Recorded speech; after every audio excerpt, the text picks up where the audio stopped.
Good morning, guys. The sun is shining right into my face, but I'm loving it.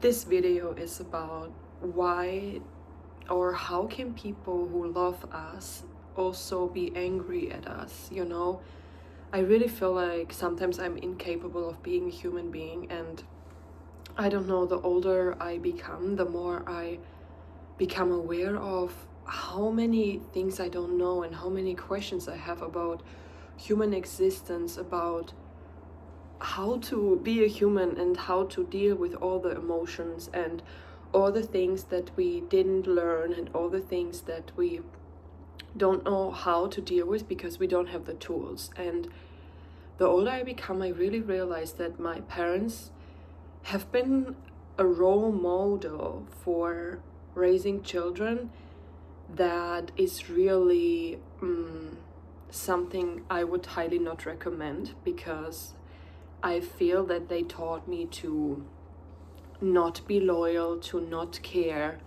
to not be there, to not really listen and be present, and to just really care about people, and that's so sad for me to say, because I am obviously the result of their actions, and I'm grateful that I got this chance to be alive. But I feel like that often we block ourselves to speak about certain things because we don't want to come off as ungrateful. We don't want to come off as,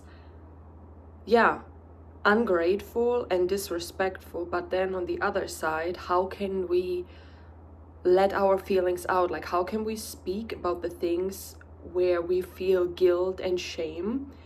Because, as I said, we don't want to be received as disrespectful and ungrateful, since, our parents gave us our life. On the other side, I feel that if we look back and we self-reflect and analyze, it's very important to realize all the things that went wrong so that we can stop continuing taking the same actions.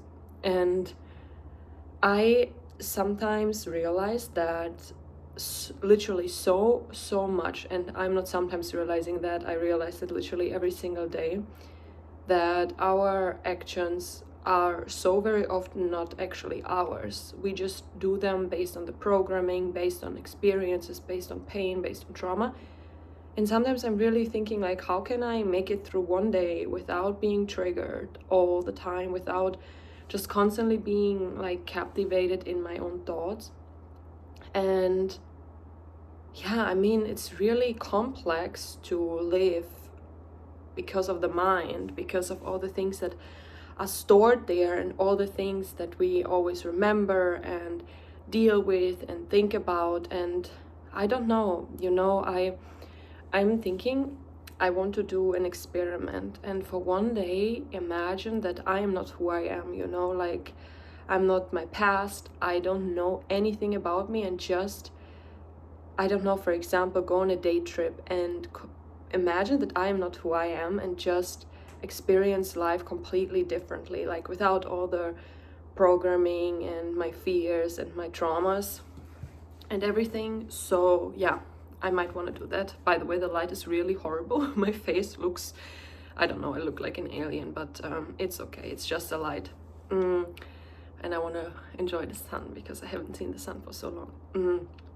So for example, yesterday something happened and I was wondering, how can people who love us from one to the other second switch into being angry with us? Like, what does it say about us? What does that say about them? Like, I don't understand anger, you know what I mean? Like, I really don't. And I always wonder, where is it coming from? Like, what does make a person truly angry?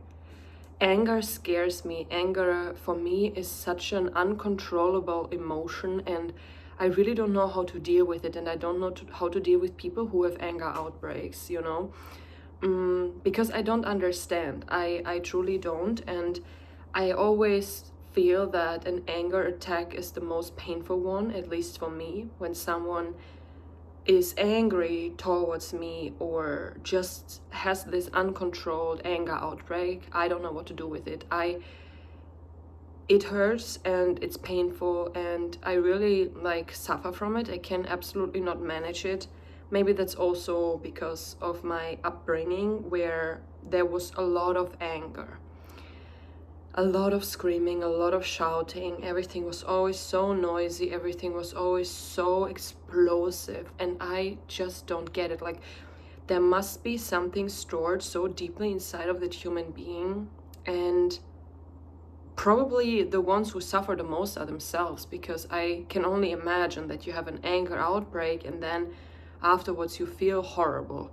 But then because you feel so horrible, you keep it to yourself, and then it happens again and again and again, and it just gets worse.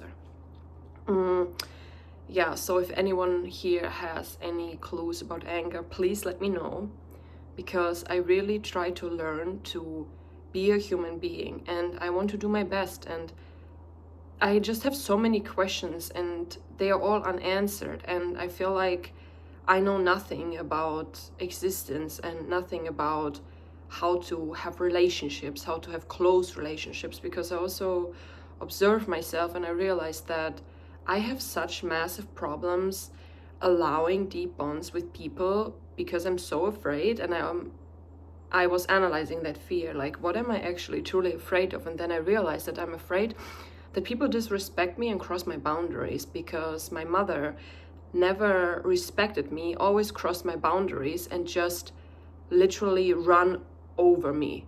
And when someone has once experienced such disrespect on every single level and every single area in life, then you are really afraid and overly protective over yourself. You rather don't want to let anyone slightly close to you, because you just never want to experience such deep humiliation and disrespect ever again.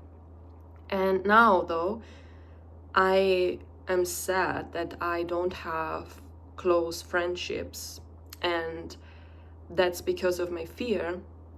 And I said to myself, okay, now it's the time to work through it.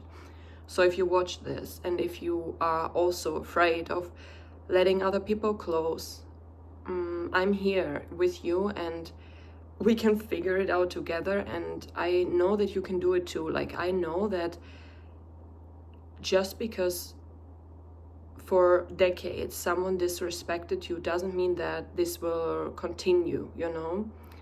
And they all say it always starts from within. So if we start to respect ourselves more, our boundaries, and like just value our presence, then others will value it too. And I know that I lack boundaries often. I have a new family now also after I got married, and I was not setting any boundaries at the start. From their perspective, probably I did. From my perspective, not. So it's always like perspective, right? Because I want them to like me, and I want us to have a relationship. And I always say to myself, because I don't know how to build long-lasting relationships, that maybe I need to let go at the start. And I still want to do that just because I know that it's worth it, and I somehow have the trust that I will be able to really fit into this family and build really good relationships, But it's so scary, and I don't know where there is a right place to talk about these things, because I feel like, and I don't know why, that we cannot say anything. It always has to be positive, because when we say something that's considered negative, we are, as I said, ungrateful and disrespectful. But positivity only exists because of the other side of the coin, right? And I feel like that we approach topics way too not preoccupied, but we just have these prejudices, and we don't allow ourselves to fully have a full conversation, because we never want to talk about the things that bother us, the things that make us insecure, the things where we feel humiliated and disrespected. And we only always want to talk about the good things, and that just feels not authentic. And I was like that as well. Like I was like, oh, I'm so positive, everything is always perfect for me, I healed everything, I'm so this and that. And that creates pendulum energy, so we just only like develop that one part and we ignore and suppress the other.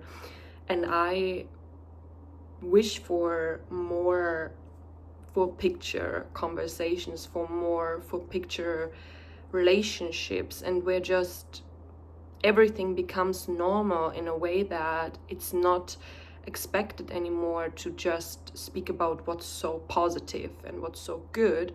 Though, I mean, I know they say us like positive thinking, positive mindset, it's everything, law of attraction, the more you like control your thoughts into that direction. But what if just authenticity and having a pure, honest, open heart is what brings us to that frequency? But I don't believe anymore that only positive thinking and not acknowledging everything, like the full picture, leads us anywhere. I do believe that a great heart and love is the highest, and that's where everything should be viewed and discussed from. But I think that we can speak about shameful, painful topics while sitting in this beautiful heart space energy, you know? And then we remove the negativity, because I mean, everything is just labeled and judged by the mind in the first place. So if we just don't label it like this anymore and just don't project those negative heavy energies on topics which might still feel heavy because we projected that energy on it, then our entire relationships and the conversations we have can transform into a more loving, neutral space where we simply talk and discuss things without projecting so much energy onto it, like, you know, and just see everything objectively. Because at the end of the day, whatever we say, that's so subjective, that's just a tiny piece of the puzzle, you know. That's why I'm always very careful when I share something which maybe also blocks me, because I'm aware that whatever I say, that's like a tiny perspective of something so much bigger,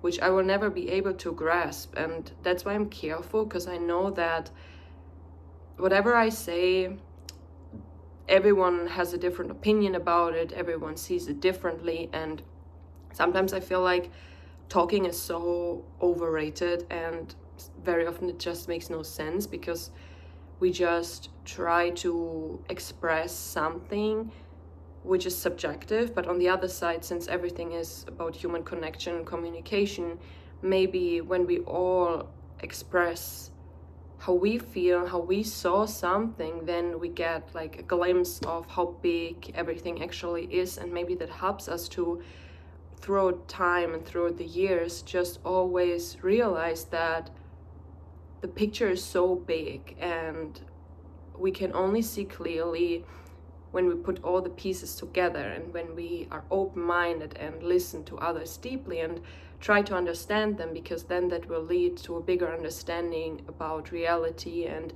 everything for ourselves, you know. Because I truly believe that we need each other, and that we can help each other grow so much more than we make use of. Because I mean, individuality and competition and all this type of stuff was so implanted into us for the last decades, if not centuries. And yeah, I don't know, I just feel like I feel so insignificant yet significant at the same time, because otherwise our existence would make no sense. So if we would not be needed, then obviously we wouldn't be here. So we have to be significant in order for this whole universal organism to work. And yeah, I feel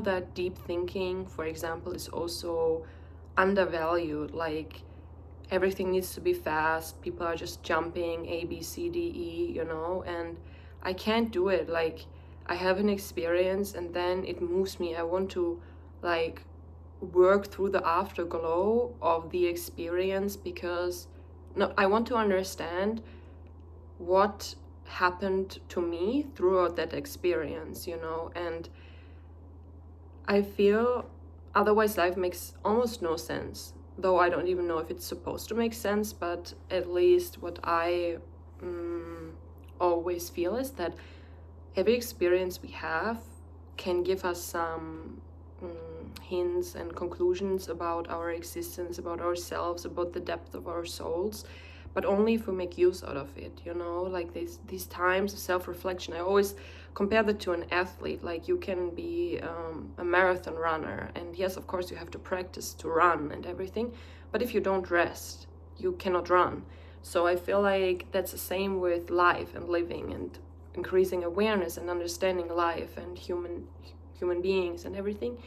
We need this duality, you know, like of learning, reflecting, experience something new, processing it. Otherwise it feels like it goes in and out, you know. Oh, my foot fell asleep. So yeah, this is the message of this video. Oh no, it fell asleep. If you're watching this, I hope you feel really less alone, and I hope that you are encouraged to think deeply and maybe even inspired to realize that there are people out there who are just like you, struggling a lot, trying to find their place in this world and feeling like they don't belong anywhere and they will never fit in, and everything just makes no sense and is really overwhelming.